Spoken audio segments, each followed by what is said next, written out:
എന്താണ് ഒരു കഞ്ഞിക്കളി കളിക്കുന്നത്? ഈ കളി ഒട്ടും ശരിയല്ല. അതിനൊരു പ്രൈവസി ഉണ്ടായിരിക്കും. അത് പുറത്ത് നടക്കുന്ന ഒരു കാര്യവും കണ്ടസ്റ്റന്റിനെ അറിയിക്കാൻ പാടില്ല എന്നൊരു നിയമവുമുണ്ട്. നിങ്ങൾ പറ്റിക്കുന്നത് ഈ കോടിക്കണക്കിന് ജനങ്ങളെയാണ്, എന്നെ ഉൾപ്പെടെ. നിരന്തരമായി അത് വായി നോക്കിയിരിക്കുന്ന എന്നെ ഉൾപ്പെടെയാണ് പറ്റിച്ചത്. പിന്നെ അതിനകത്ത് അതിശയമൊന്നുമില്ല. ഇനി ജാസ്മിനാണ് കപ്പ് വിന്നർ എന്നുള്ളതിൽ തർക്കമേ വേണ്ട. കാരണം ജാസ്മിനെ സേവ് ചെയ്യുകയും അവിടെ നിലനിർത്തുകയും വേണ്ട ആവശ്യകത ബിഗ് ബോസ് കാണിക്കുന്നുണ്ട്.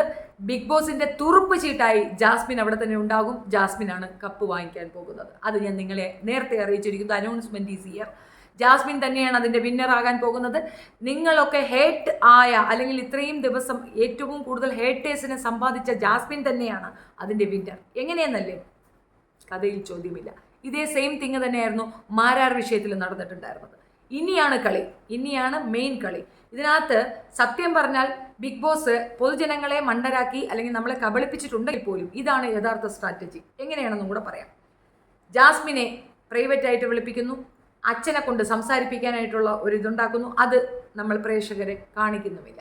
അതിനർത്ഥം അച്ഛന് അസുഖമൊന്നുമില്ല. പുറത്തേക്ക് വന്ന ജാസ്മിൻ ഗബ്രിയോട് പറയുന്നു, എൻ്റെ വാപ്പാക്ക് സുഖമില്ല, എനിക്ക് ഭയങ്കര ടെൻഷൻ, എനിക്ക് ഭയങ്കര ഇതെന്ന് പറഞ്ഞ് കരയുന്നുണ്ട്, ഭയങ്കര ഷോയൊക്കെ കാണിക്കുന്നുണ്ട്. പക്ഷെ എനിക്ക് മനസ്സിലായത് തീർച്ചയായിട്ടും ജാസ്മിനെ വാപ്പ വിളിച്ച് വിലക്കിയിട്ടുണ്ട്. ഒരു പക്ഷേ അയാൾ ഈ പറയുന്ന ബിഗ് ബോസ് ടീം അംഗങ്ങളോട് സംസാരിക്കണമെന്ന് പറഞ്ഞിട്ടുണ്ടാവും, കുട്ടിയെ എനിക്ക് തിരിച്ചു വേണമെന്ന് പറഞ്ഞിട്ടുണ്ടാകും. കാരണം അയാൾക്ക് മനസ്സിലായി തേഞ്ഞൊട്ടി മോൾ എന്നുള്ളത്. എനിക്ക് ഭയങ്കര സന്തോഷമുണ്ട് കേട്ടോ. And thank you so much for ഈ ഒരു ആറ്റിറ്റ്യൂഡിന്. കാരണം ഞാൻ പറഞ്ഞപ്പോൾ ഏറ്റവും അധികം ആൾക്കാർ എന്നെ പൊങ്കാലയിട്ടതാണ്. 23 വയസ്സുള്ള ഒരു പൊടിക്കുട്ടീനെ പറ്റി ഇത്രയും മോശമായിട്ട് പറയുന്ന നിങ്ങളൊരു സ്ത്രീയാണോ? സ്ത്രീയെ 26 വയസ്സുള്ള എൻ്റെ മകനെ എയറിലേക്ക് വിട്ടു ഇവറ്റകൾ.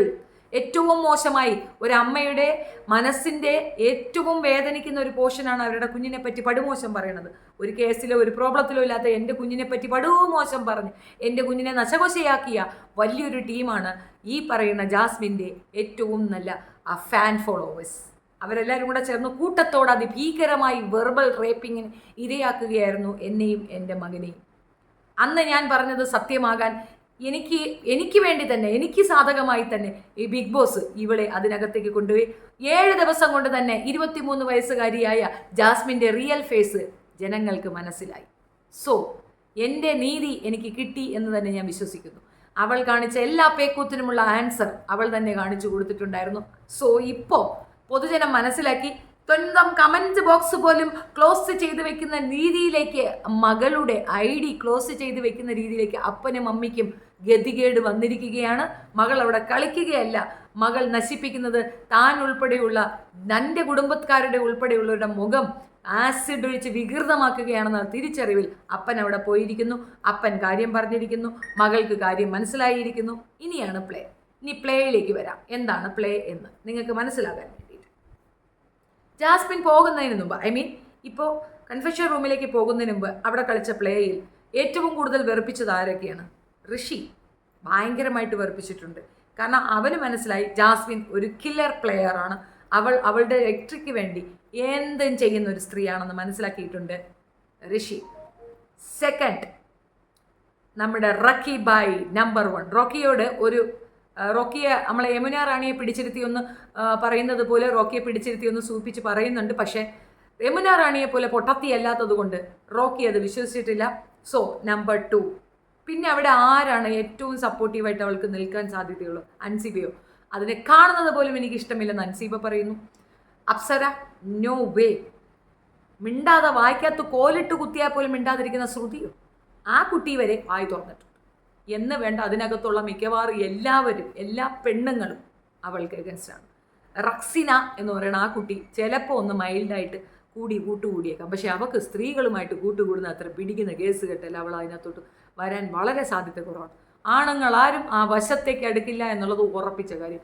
ജിൻഡ്യൂട്ടൻ ചിലപ്പോൾ ഒന്ന് നൈസായിട്ട് വീണേക്കാം. പക്ഷെ അതും മറ്റൊരു ഗബ്രിയായി മാറും എന്നതിനപ്പുറം വേറെ ചേഞ്ചസ് ഒന്നും വരത്തില്ല. ഇനി സംഭവിക്കാൻ പോണ എന്തെന്ന് പറഞ്ഞു കഴിഞ്ഞാൽ ഗബ്രിയെ നീക്കി നിർത്തുക എന്നുള്ള ഒരൊറ്റ കാരണമായിരിക്കും മുന്നോട്ട് അവളുടെ ഫാദർ കൊടുത്തിട്ടുണ്ടാവുക.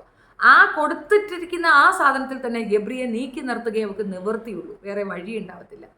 ഇപ്പം അത്യാവശ്യം തൊട്ടും പിടിച്ചും നക്കിയും മുത്തിയും ഒക്കെ ഇരിക്കുന്ന ഗബ്രി അണ്ണൻ ഒരു സുഹൃത്ത് പെട്ടെന്ന് ഉപേക്ഷിച്ച് മാറി നിന്നാൽ ഉണ്ടാകാവുന്ന റിയാക്ഷൻ ഞാൻ ഇതാണ് ആ കുട്ടിയെ മുൻപേ അലർട്ട് ചെയ്തത്. നമുക്ക് തേക്കാം, അയ്യോ നിസ്സാരമായിട്ട് തേക്കാം. ഒരാളെയൊക്കെ തേച്ച് അവരങ്ങ് സഹിക്കും. 3-4 പേരെ തേക്കുമ്പോൾ തേപ്പ് കിട്ടിയ ഏതെങ്കിലും ഒരുത്തൻ തലതിരിഞ്ഞ് വന്ന് നിന്റെ തലയ്ക്കടിക്കുന്ന ഒരു ഇതുണ്ട്. ആ ടൈം ഇനി നമുക്ക് അവിടെ കാണാം. സോ മൊത്തത്തിൽ ബിഗ് ബോസിലുള്ളവരൊക്കെ തന്നെ ഇപ്പോൾ തന്നെ ഗബ്രിയെയും ജാസ്മിനെയും കോൺട്ര ചെയ്യുന്നുണ്ട്. ജാസ്മിൻ ഗബ്രിയെയും കൂടെ കളയുമ്പോൾ ജാസ്മിൻ തനിച്ച് കോൺട്ര ചെയ്യപ്പെടും.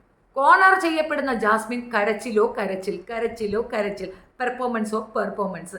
സോ ക്യാമറ ഏറ്റവും കൂടുതൽ ഫോക്കസ് ചെയ്യാൻ പോകുന്നത് ഇനി ജാസ്മിനെയാണ്. അങ്ങനെ പോകുമ്പോൾ നമുക്കൊക്കെ ഇപ്പോൾ ഉള്ള കുറേ പേര് എഗൻസ്റ്റ് ആയിട്ട് നിൽക്കുന്നവരൊക്കെ അലിയും, നന്നായി മെൽറ്റ് ആകും. They will melt very badly. Sympathy create ചെയ്യും. That sympathy will make sense and they will make what. അങ്ങനെ ഈ തവണത്തെ സീസൺ 6-ൽ ജാസ്മിൻ 30 ദിവസം തികയ്ക്കുമെങ്കിൽ കപ്പ് ജാസ്മിൻ ആണെന്ന് ഞാൻ പ്രവചിച്ചിരിക്കുന്നു. കണ്ടു കാണാം. എനിക്കത് വളരെ സന്തോഷമുള്ള കാര്യമാണ്. ഞാൻ ആസ് യൂഷ്വൽ വെരി ബിഗിനിങ്ങിലെ പറഞ്ഞൊരു കാര്യമുണ്ട്, കപ്പ് അത് ജാസ്മിന് കൊടുക്കണം. എന്നാലേ ഏഷ്യാനെറ്റിൻ്റെ ആ കളി അങ്ങോട്ട് പൂർത്തിയാവുള്ളൂ. വിരുദ്ധമായി, അതായത് ആ കളിക്ക് പറഞ്ഞിരിക്കുന്ന നിയമങ്ങൾക്ക് വിരുദ്ധമായി വീട്ടുകാരെ കൊണ്ട് സംസാരിപ്പിച്ച് പുറത്ത് നടക്കുന്ന കാര്യങ്ങൾ ഒരു കണ്ടസ്റ്റൻറ്റിന് ഇൻഫോർമേഷൻ കൊടുക്കുന്നത് തന്നെ തെറ്റാണ്. അത് ചോദ്യം ചെയ്യാൻ ബാക്കിയുള്ള കണ്ടസ്റ്റൻസ് തയ്യാറായിട്ടില്ലാച്ചാൽ തീർച്ചയായിട്ടും ഈ കളി ഫേക്കാണ്. തെറ്റാര് ചെയ്താലും തെറ്റല്ലേ, അത് ബിഗ് ബോസ് ചെയ്താലും ചോദിക്കാൻ ധൈര്യം അവർക്കുണ്ടാവണം. അതവർ ചോദിക്കുക തന്നെ വേണം. അറ്റ്ലീസ്റ്റ് അങ്ങോട്ടും ഇങ്ങോട്ടെങ്കിലും സംസാരിക്കുകയെങ്കിലും വേണം. അതുണ്ടാകുമെന്ന് പ്രതീക്ഷിക്കുന്നു. അതില്ല എങ്കിൽ ആൾ ടാറ്റൽ ഫേക്കോ ഫേക്ക്, ഫേക്കോ ഫേക്ക്. അത്രേ എനിക്ക് മനസ്സിലായുള്ളൂ. ഏതായാലും നീ കരയണ കാണുമ്പോൾ ഒരു സന്തോഷമുണ്ട് കുട്ടി. എന്തുകൊണ്ടെന്നറിയാമോ? ഞങ്ങളെ അത്രത്തോളം നീ മാനസികമായി തകർത്തിരുന്നു. നീ പറഞ്ഞ ഒരു വേർഡ് ഞാനത് എപ്പോഴും ഓർത്തു വെച്ചിട്ടുണ്ട്. ഒരാളെ ഇമോഷണലി തകർക്കണമെന്ന് വെച്ചാൽ ഞാൻ ആ നിമിഷം അത് ചെയ്തിരിക്കും. There you are. ഒരാളെ ഇമോഷണലി തകർക്കാൻ നിന്നെ കൊണ്ടേ സാധിക്കുകയുള്ളൂ. അതിൻ്റെ പൊട്ടിത്തെറിയാണ് ഋഷി എന്ന സഹോദരൻ, അല്ലെങ്കിൽ ഋഷി എന്ന നിൻ്റെ കൂട്ടുകാരൻ, ഋഷി എന്ന ആ കണ്ടസ്റ്റൻറ്റ് അവിടെ കണ്ടത്. തകർന്നു പോയ ചെറുക്കൻ. ആ സമയത്തെ ഇടപെടൽ കൊണ്ടാണ് ഋഷി സേവ് ആയത്. അല്ലെങ്കിൽ ആ ചെറുക്കൻ തകർന്ന് പൊട്ടിത്തെറിച്ച് നിനക്ക് ഒരു അടിയിൽ നിന്നിട്ട് ഇറങ്ങിപ്പോകുമായിരുന്നു. ഇടപെട്ടത് കൃത്യസമയത്തായതുകൊണ്ട് മാത്രം ബിഗ് ബോസിൽ അയാൾ തുടരുന്നു എന്നുള്ളതാണ് ഞാൻ മനസ്സിലാക്കുന്നത്. സോ ഇതിനകത്ത് പേഴ്സണൽ ഗഡ്ജ് എന്ന് പറഞ്ഞുകൊണ്ട് അടുത്ത വസന്തവും കൊണ്ട് ഇങ്ങോട്ട് ആരും വരണ്ട. റിയലായിട്ട് പറഞ്ഞു കഴിഞ്ഞാൽ അവൾ എന്താണെന്ന് ഇനിയാണ് നിങ്ങൾ കാണാൻ പോണത്. ഇത്രയും ദിവസം കണ്ടതിനേക്കാൾ ഉപരി ഇനി ഒരു മുഖം അവൾക്കുണ്ട്. ആ മുഖമാണ് ഇനി നിങ്ങൾ കാണാൻ പോണത്. ഇനി ഏറ്റവും കൂടുതൽ അനുഭവിക്കാൻ പോകുന്ന ഗബ്രിയാണ്. കമ്മിങ് ഡേയ്സിൽ വീണ്ടും ഒരു നോമിനേഷനിൽ ഗബ്രി വന്നാൽ ഗബ്രിയെ കിക്ക് ഔട്ട് ചെയ്യും ബിഗ് ബോസ്. ബിക്കോസ് ബിഗ് ബോസിന് വേണ്ടത് അടുത്തൊരാളെയാണ്. ഇതറിയാതെ വീണ്ടും കളിക്കും. വീണ്ടും ഒരു പ്രണയ നാടകം അവിടെ കാണാം. ഇനി അവൾ ടാർഗറ്റ് ചെയ്യുക അർജുനെ ആയിരിക്കാനാണ് ചാൻസ്, അല്ലെങ്കിൽ സിജോ. ഏതെങ്കിലും ഒന്നിനെ അവൾ പിടിക്കും.